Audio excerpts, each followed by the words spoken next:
নমস্কার, আমি মিলন স্যার পাল একাডেমি সেন্টারে তোমাদের সকলকে জানাই স্বাগত। আজকে আমি তোমাদের সাথে আলোচনা করব আরআরবি এনটিপিসি 2025 রিভিউ করব কোশ্চেনগুলি। ফার্স্ট শিফটের কোশ্চেন 7 আগস্ট। 7 আগস্টে যে কোশ্চেনগুলি অ্যাকচুয়ালি ছিল এক্সামে, সেই কোশ্চেনের তোমাদের আজকে পার্ট 2। এর আগে আমি 7 আগস্টের পার্ট 1 এর একটি ক্লাস আপলোড করে দিয়েছি। আজকে পার্ট 2 7 আগস্টে শুরু হচ্ছে। তাহলে চলো সময় নষ্ট করব না, আমরা সরাসরি এক ঝলকে দেখে নিব কোশ্চেনগুলি অ্যাকচুয়ালি কি কি ছিল। দেখো কি বলেছে প্রথম কোশ্চেন, বলেছে কে সহকারী সন্ধি প্রথা। কে সহকারী সন্ধি প্রথা, ওকে, যেটাকে বলা হয় সাবসিডারি অ্যালিয়েন্স, ওকে, প্রবর্তন করেন। কোশ্চেনটি আরেকবার রিপিট করি, কে সহকারী সন্ধি প্রথা বা সাবসিডারি অ্যালিয়েন্স প্রবর্তন করেন? সঠিক অ্যান্সার তোমাদের লর্ড ওয়েলেসলি। লর্ড ওয়েলেসলি এই প্রথাটি প্রবর্তন করেছিলেন। ক্লিয়ার? তারপরে কোশ্চেন দেখো কি বলেছে, বলেছে ভারতীয় সংবিধান কোন ব্যবস্থার প্রতিষ্ঠা করেছে? ভারতীয় সংবিধান কোন ব্যবস্থার প্রতিষ্ঠা করেছে? সঠিক অ্যান্সার স্বাধীন বিচার ব্যবস্থা। স্বাধীন বিচার ব্যবস্থা প্রতিষ্ঠা করেছে ভারতীয় সংবিধান। ওকে, তারপরে কোশ্চেন, কোন জীবকে এভিস হিসাবে শ্রেণীবদ্ধ করা হয়? কি বলেছে কোশ্চেনটি? দেখো আরেকবার রিপিট করছি, কোন জীবকে এভিস এভিস হিসাবে শ্রেণীবদ্ধ করা হয়? সঠিক অ্যান্সার তোমাদের পাখি। পাখিকে এভিস হিসাবে শ্রেণীবদ্ধ করা হয়। ক্লিয়ার? তারপরে কোশ্চেন দেখো 1307 থেকে 1308 খ্রিস্টাব্দে। কি বলেছে? 1307 থেকে 1308 খ্রিস্টাব্দে আলাউদ্দিন খলজির প্রথম দক্ষিণ ভারত অভিযান কোন অঞ্চলের মধ্যে হয়েছিল? খুবই ইম্পর্টেন্ট, কোশ্চেনগুলি কিন্তু রিপিট হতে পারে, একটু গুরুত্ব দিয়ে পড়বে। 1307 থেকে 1308 খ্রিস্টাব্দে আলাউদ্দিন খলজির প্রথম দক্ষিণ ভারত অভিযান কোন অঞ্চলের মধ্যে হয়েছিল? সঠিক অ্যান্সার দেবগিরি। দেবগিরির মধ্যে হয়েছিল। তারপরে কোশ্চেন দেখো কি বলেছে, সিবিআই এর বর্তমান পরিচালক কে? সিবিআই এর বর্তমান পরিচালক কে? দেখো সিবিআই এর বর্তমান পরিচালক কে? সঠিক অ্যান্সার প্রবীণ সুদ। প্রবীণ সুদ হলো সিবিআই এর বর্তমান পরিচালক। তারপরে কোশ্চেন দেখো কি বলেছে, কোন দল 2025 মহিলা প্রিমিয়ার লিগ ফাইনাল জিতে 3 মৌসুমে তাদের দ্বিতীয় শিরোপা নিশ্চিত করেছে? খুবই ইম্পর্টেন্ট, আরেকবার রিপিট করছি, কোন দল 2025 মহিলা দল বলেছে, ওকে, মহিলা প্রিমিয়ার লিগ ফাইনাল জিতে 3 মৌসুমে তাদের দ্বিতীয় শিরোপা নিশ্চিত করেছে? সঠিক অ্যান্সার মুম্বাই ইন্ডিয়ান্স। ওকে, মুম্বাই ইন্ডিয়ান্স হলো এই প্রশ্নের সঠিক অ্যান্সার। তারপরে কোশ্চেন দেখো কি বলেছে, ভারতের 26তম প্রধান নির্বাচন কমিশনার কে? ভারতের 26তম, এই জিনিসটা কিন্তু মনে রাখতে হবে যে তিনি কততম? 26তম। 26তম প্রধান নির্বাচন কমিশনার কে? সঠিক অ্যান্সার শ্রী গণেশ কুমার। শ্রী গণেশ কুমার হলো ভারতের 26তম প্রধান নির্বাচন কমিশনার। ক্লিয়ার? তারপরে কোশ্চেন দেখো কি বলেছে, বলেছে ভারতের দীর্ঘতম রেলওয়ে টানেল কোনটি? এই কোশ্চেনটা একদম কমন কোশ্চেন, সকলেই জানো আশা করি এই প্রশ্নের উত্তর। ভারতের দীর্ঘতম রেলওয়ে টানেল কোনটি? সঠিক অ্যান্সার পীর পাঞ্জাল টানেল। পীর পাঞ্জাল টানেল হলো ভারতের দীর্ঘতম রেলওয়ে টানেল। ক্লিয়ার? তারপরে কোশ্চেন দেখো কি বলেছে, ভারতীয় সংবিধানের 40 নম্বর অনুচ্ছেদে কি বিষয়ে উল্লেখ আছে? ভারতীয় সংবিধানের 40 নম্বর অনুচ্ছেদ, এগুলো কিন্তু সবসময় মাইন্ডের মধ্যে রাখতে হবে। কত নম্বরে বলেছে? 40 নম্বরে বলেছে, আর্টিকেল 40। তাহলে 40 নম্বর অনুচ্ছেদে কি বিষয়ে উল্লেখ রয়েছে? উল্লেখ রয়েছে গ্রাম পঞ্চায়েত। কোশ্চেনটি ঘুরাতে পারি, গ্রাম পঞ্চায়েত কত নম্বর অনুচ্ছেদে আছে সংবিধানের? 40 নম্বর, বা 40 নম্বর অনুচ্ছেদে কি বিষয়ে উল্লেখ আছে? গ্রাম পঞ্চায়েত সম্বন্ধে। ওকে, তারপরে কোশ্চেন দেখো কি বলেছে, বিশ্ব জল দিবস, বিশ্ব জল বা পানি, তোমাদের এই কোশ্চেনটি হয় পানি ছিল নাহলে জল ছিল। ওকে, তবে আমি অ্যাকুরেট বলতে পারছি না, জল পানি ব্যাপারটা একই। বিশ্ব জল দিবস বা পানি দিবস 2025 এর প্রতিপাদ্য কি? বিশ্ব জল দিবস 2025 এর প্রতিপাদ্য কি ছিল? সঠিক অ্যান্সার হিমবাহ সংরক্ষণ। হিমবাহ সংরক্ষণ ছিল এই বিশ্ব জল দিবস 2025 এর প্রতিপাদ্য। ওকে, তারপরে কোশ্চেন দাও কি বলেছে, আমরা পরে কোশ্চেনে একটু চোখ রাখি। পরে কোশ্চেনে বলেছে ভারতের নেপোলিয়ন নামে কে পরিচিত? ভারতের নেপোলিয়ান নামে কে পরিচিত? সঠিক অ্যান্সার তোমাদের সমুদ্রগুপ্ত। সমুদ্রগুপ্ত ভারতের নেপোলিয়ান নামে পরিচিত। ওকে, তারপরে কোশ্চেন দেখো কি বলেছে, দিল্লির বর্তমান মুখ্যমন্ত্রী কে? দিল্লির বর্তমান মুখ্যমন্ত্রী কে? সঠিক অ্যান্সার রেখা গুপ্তা। রেখা গুপ্তা হলো দিল্লির বর্তমান মুখ্যমন্ত্রী। তারপরে কোশ্চেন, অলকানন্দা নদী কোন হিমবাহ থেকে উৎপন্ন হয়েছে? অলকানন্দা নদী কোন হিমবাহ থেকে উৎপন্ন হয়েছে? সঠিক অ্যান্সার শতপথ হিমবাহ। শতপথ হিমবাহ থেকে অলকানন্দা নদী উৎপন্ন হয়েছে। তারপরে কোশ্চেন দেখো কি বলেছে, ঝিলাম নদীর উৎপত্তি স্থল কোথায়? ঝিলাম নদীর উৎপত্তি স্থল কোথায়? সঠিক অ্যান্সার কাশ্মীরের ভেরি নাগে।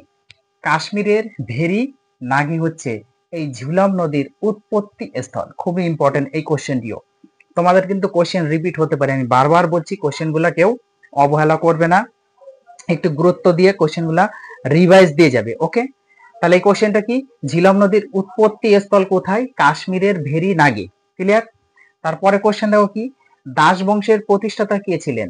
দাস বংশের প্রতিষ্ঠাতা কে ছিলেন? সঠিক অ্যান্সার কুতুবউদ্দিন আইবক। কুতুবউদ্দিন আইবক ছিলেন দাস বংশের প্রতিষ্ঠাতা।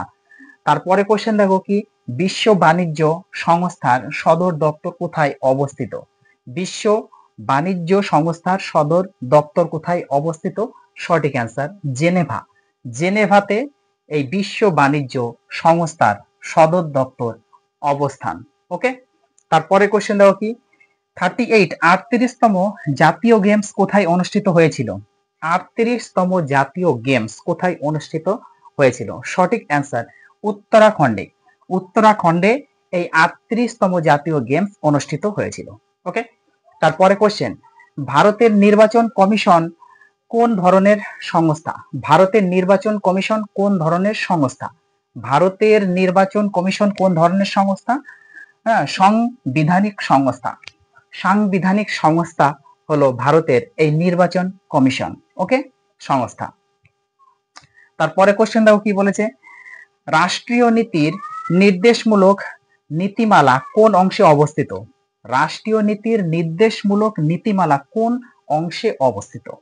আরেকবার বলছি, কোশ্চেনটি কি বলেছে, রাষ্ট্রীয় নীতির নির্দেশমূলক নীতিমালা কোন অংশে অবস্থিত? সঠিক অ্যান্সার পর্ব 4 অর্থাৎ 4 নাম্বার পর্বে অবস্থিত। কি অবস্থিত? রাষ্ট্রীয় নীতির নির্দেশমূলক নীতিমালা অবস্থিত। ক্লিয়ার? তারপরে কোশ্চেন দেখো কি, কোন জেলায় অজন্তা গুহা অবস্থিত? কোন জেলায় অজন্তা গুহা অবস্থিত? সঠিক অ্যান্সার ঔরঙ্গাবাদ বা ঔরঙ্গাবাদে এই অজন্তা গুহা অবস্থিত। ক্লিয়ার? তারপরে কোশ্চেন, আন্দামান নিকোবর দ্বীপপুঞ্জে অবস্থিত একমাত্র সক্রিয় আগ্নেয়গিরি কোনটি? আন্দামান নিকোবর দ্বীপপুঞ্জে অবস্থিত একমাত্র সক্রিয় আগ্নেয়গিরি কোনটি? খুবই ইম্পর্টেন্ট, আরেকবার রিপিট করছি, আন্দামান নিকোবর দ্বীপপুঞ্জে অবস্থিত একমাত্র সক্রিয় আগ্নেয়গিরি কোনটি? সঠিক অ্যান্সার ব্যারেন দ্বীপ। ব্যারেন দ্বীপ। তাহলে আন্দামান নিকোবর দ্বীপপুঞ্জে অবস্থিত একমাত্র সক্রিয় আগ্নেয়গিরি হচ্ছে ব্যারেন দ্বীপ। ক্লিয়ার? তারপরে কোশ্চেন কি বলেছে, পরে কোশ্চেন আমরা আরেকটু চোখ রাখি। পরে কোশ্চেনটি বলেছে যে 1896 সালে ভারতীয় জাতীয় কংগ্রেসের সভাপতি কে ছিলেন? 1896 সালে ভারতীয় জাতীয় কংগ্রেসের সভাপতি কে ছিলেন? সঠিক অ্যান্সার রহিমতুল্লাহ এম সায়ানী।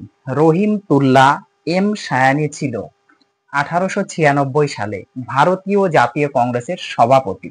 ওকে, তারপরে কোশ্চেন দেখো কি বলেছে, শরীর গঠনে কে সাহায্য করে? শরীর গঠনে, আমাদের যে শরীর, এই শরীর গঠনে কে সাহায্য করে? একটু অপশনটা আমরা দেখে নিই, কি কি দেওয়া ছিল অপশনে। প্রোটিন, ভিটামিন, ক্যালসিয়াম, না কোনোটিই নয়। তাহলে এই প্রশ্নের সঠিক অ্যান্সার হয়ে যাবে তোমাদের অপশন নাম্বার 1 প্রোটিন। শরীর গঠনে সাহায্য করে হচ্ছে প্রোটিন। ক্লিয়ার? তারপরে কোশ্চেনটাও কি বলেছে, সর্বভারতীয় ট্রেড ইউনিয়ন কংগ্রেসের প্রথম সভাপতি কে ছিলেন?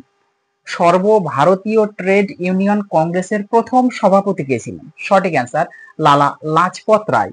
লালা লাজপত রায় ছিল সর্বভারতীয় ট্রেড ইউনিয়ন কংগ্রেসের প্রথম সভাপতি। ওকে, তারপরে কোশ্চেন দেখো কি বলেছে, ভারতের কোন রাজ্যে সম্প্রতি রাষ্ট্রপতি শাসন জারি করা হয়েছে? এই কোশ্চেনটিও খুবই ইম্পর্টেন্ট, আবার রিপিট করতে পারে। ভারতের কোন রাজ্য সম্প্রতি রাষ্ট্রপতি শাসন জারি করা হয়েছে, বা কোন রাজ্যে সম্প্রতি রাষ্ট্রপতি শাসন জারি করা হয়েছে? সঠিক অ্যান্সার মণিপুর রাজ্য। ভারতের মণিপুর রাজ্যে কি করা হয়েছে? সম্প্রতি রাষ্ট্রপতি শাসন জারি করা হয়েছে। তারপরে কোশ্চেন দেখো কি বলেছে, চন্দ্রগুপ্ত মৌর্যের মৃত্যুর পর কে সিংহাসনে বা সিংহাসন আরোহণ করেছিলেন?